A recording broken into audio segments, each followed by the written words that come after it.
Saudara Komisi Pemilihan Umum Republik Indonesia memastikan jadwal penyelenggaraan debat Capres-Cawapres Pilpres 2024 bakal berlangsung 5 kali mulai pertengahan Desember ini hingga nanti Februari 2024. Debat perdana akan diselenggarakan di KPU RI.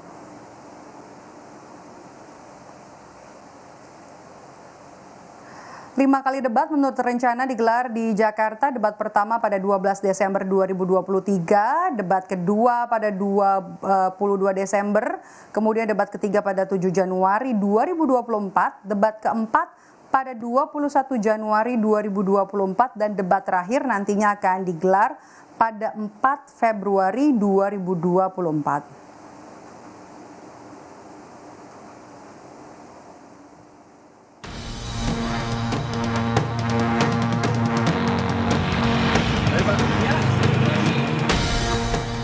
Bukan hanya sekedar gimmick, kampanye tarung gagasan dalam debat Capres-Cawapres jadi PR 3 kandidat guna meyakinkan hati pemilih.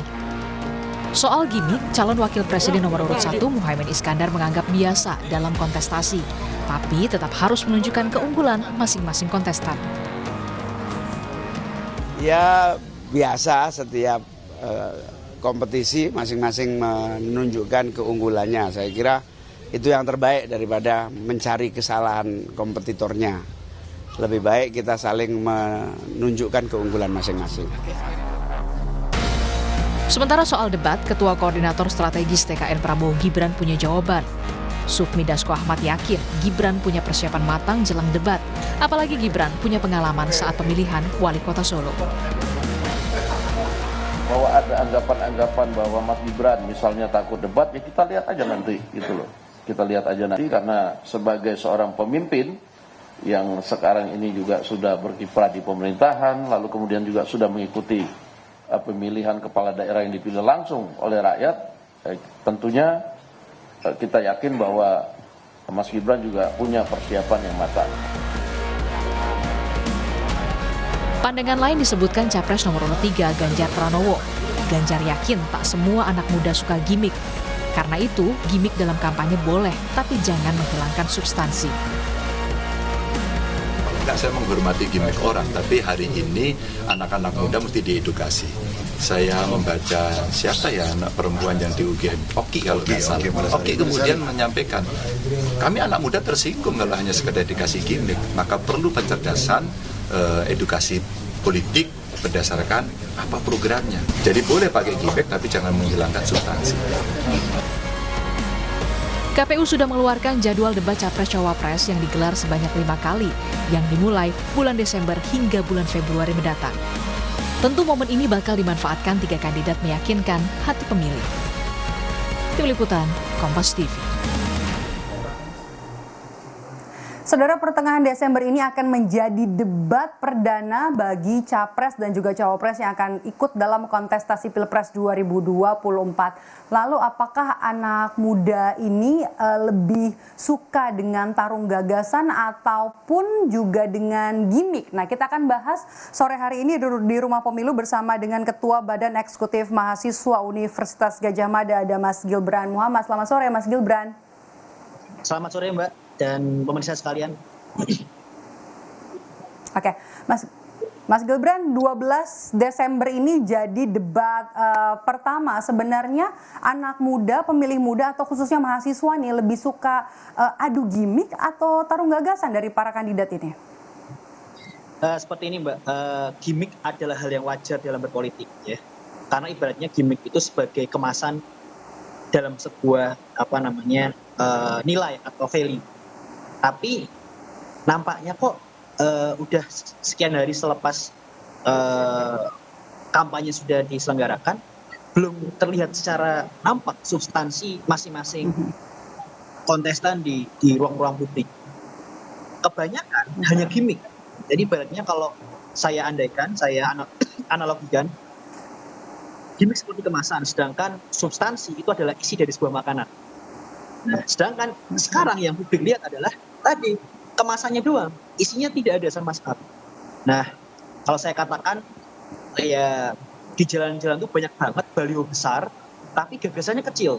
Nah, itu yang menjadi keresahan kita anak muda. Kalau ditanya apakah anak muda tidak suka dengan gimmick, tentu suka, tapi kita anak muda juga melihat sesuatu yang lain yang lebih substantif, yang lebih berisi. Apa gagasan para kontestan, apa solusi dari permasalahan yang ada. Jadi saya rasa dua hal yang tidak bisa dipisahkan, cuman ayolah kadarnya jangan terlalu berlebihan gimmicknya. Kita sudah lelah dan kita sudah muak.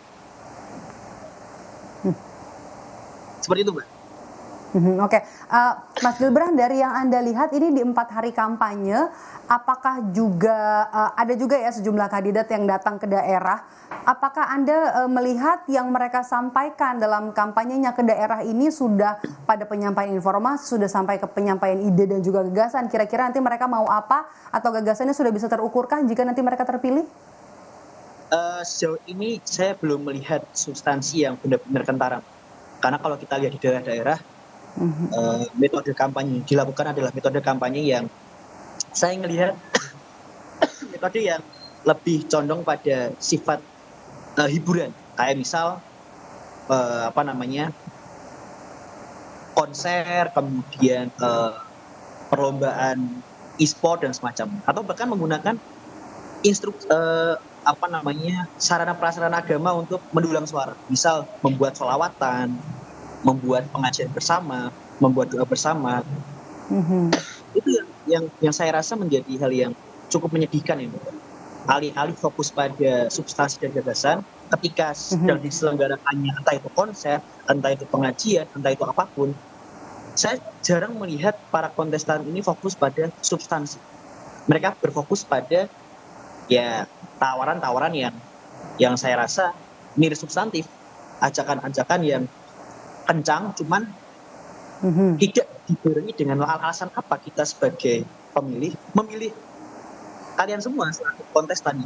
Itu yang menjadi intinya kayak cuma janji-janji seperti yang bisa disampaikan ya setiap kali kampanye, setiap kali kita ikut kampanye begitu ya, melihat apa yang ada di kampanye. Nah, tapi Mas Gibran, yang Anda lihat itu kan dari kampanye belusukan yang sudah dilakukan dalam 4 hari ini dari kandidat capres dan juga cawapres. Tapi kalau misalnya untuk debat-debat di kampus, debat-debat di universitas, yang Anda lihat seperti apa? Kan selama ini hanya isinya sindiran, kemudian juga curhatan, bahkan saling serang dari para kandidat. Menurut Anda bagaimana soal ini?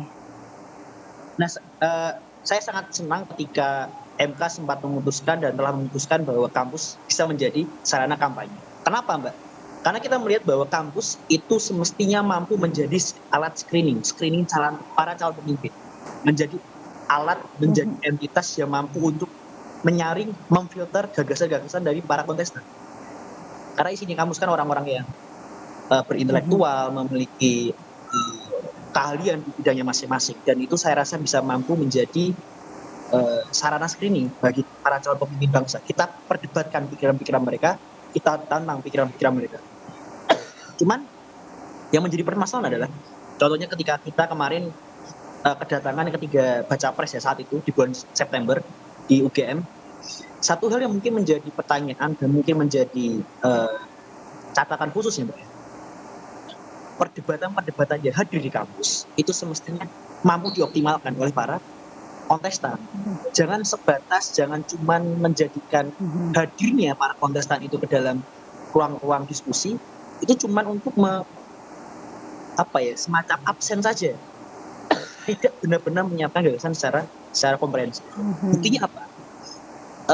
Kemarin ketika kita membuat diskusi dengan para ketiga capres, banyak program kerja, kemudian banyak visi misi yang saya rasa belum tersampaikan secara komprehensif. Apa motifnya, apa dasarnya, apa output endingnya, dan bahkan saya khawatir ada beberapa program kerja yang saya melihatnya ngawur, Mbak. Artinya rasionalisasinya seperti apa? Apakah dengan kondisi negara yang seperti ini bisa tercapai program kerja itu? Misal beberapa kandidat mencanangkan pertumbuhan ekonomi hingga 7,5%, 7-7,5%. Indonesia sekarang itu stagnan di angka 5%. Persis seperti yang disampaikan oleh Pak Jokowi ketika kampanye dulu, angkanya 7%, tapi sampai sekarang tidak terrealisasi. Terlebih ada beberapa program kerja lain yang saya rasa patut dipertanyakan, patut diuji apakah realistis program-program kerja itu.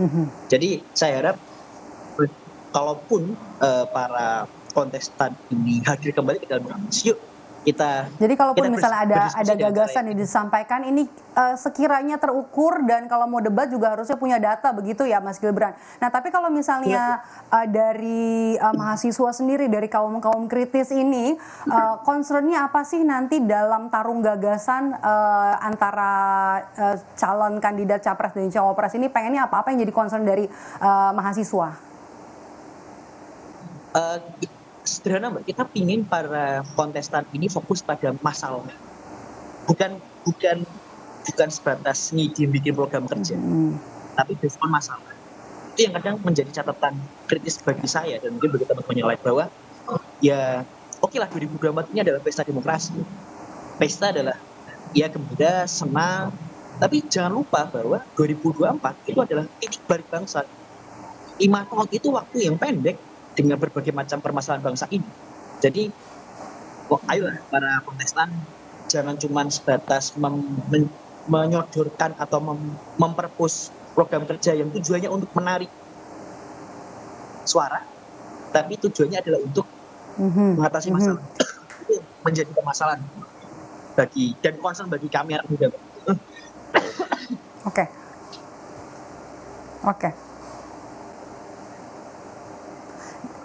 Jadi intinya bisa membaca masalah yang saat ini dihadapi oleh bangsa Indonesia dan kemudian menghadirkan solusi, begitu ya Mas Gibran? Mas Mbak, jadi itu tidak perlulah membuat program kerja yang aneh-aneh, tidak perlulah membuat program kerja yang sangat, kalau kata anak muda itu adalah clickbait. Jangan. Kita anak muda bukan entitas yang bodoh. Jumlah kita lebih dari setengah jumlah pemilih. Jadi jangan macam-macam. Kita punya kacamata objektif yang tentu melihat apa yang ditawarkan bukan berdasarkan ketertarikan kita pribadi, tapi berdasarkan permasalahan yang ada. Apa solusi dari masalah yang ada sekarang? Tuntaskan, jangan cuma sebatas membuat program kerja yang tujuannya adalah untuk mencari suara semata. Gitu, Mbak. Oke, yang terakhir, mewakili suara dari teman-teman mahasiswa, anak muda kaum kritis, sebagai mahasiswa, sebagai anak muda, Mas Gibran, apa sih sebenarnya yang pengen anak muda ini lihat dalam debat capres-cawapres nanti, adu gagasan, atau ada yang perlu disempurnakan kan supaya nanti lebih seru nanti pada saat debat pilpres pertama, jangan kaku begitu? Apa yang selain adu gagasan, apalagi yang ingin diharapkan anak-anak muda, mahasiswa dan juga kaum kritis di debat nanti? Gini Mbak, kita sebagai anak muda suka sekali melihat antar kontestan itu mendebat satu sama lain. Namun mendebat bukan cuma sebatas debat, tapi mendebat yang substantif. Karena kalau kita berkaca di tahun 2014 menjatuhkan ya, itu cuma debat yang menyenggol atau vis-a-vis dalam konteks personal, tidak menyinggung secara substantif, dan itu justru mengaburkan substantif. Jadi kami senang ketika debat itu berjalan dengan panas, cuman panas yang substantif, panas yang bisa memberikan kacamata publik bahwa kita sebagai para kontestan siap untuk berdebat dan siap untuk mengatasi permasalahan bangsa. Seperti itu, Mbak. Oke, baik, terima kasih. Kita tunggu nanti debat perdana Capres-Cawapres pada tanggal 12 Desember 2023. Semoga nanti masing-masing kandidat, masing-masing paslon ini bisa menyampaikan adu gagasan dan kemudian debat ini nanti bisa lebih substantif, edukatif dan juga informatif. Pesannya sampai gagasan yang terukur ini bisa sampai kepada publik sehingga bisa meyakinkan publik siapa nanti akan dipilih dalam Pilpres 2024 nanti. Terima kasih sudah bergabung bersama kami Ketua Badan Eksekutif Mahasiswa UGM, Gibran Muhammad. Sehat selalu, Mas Gibran.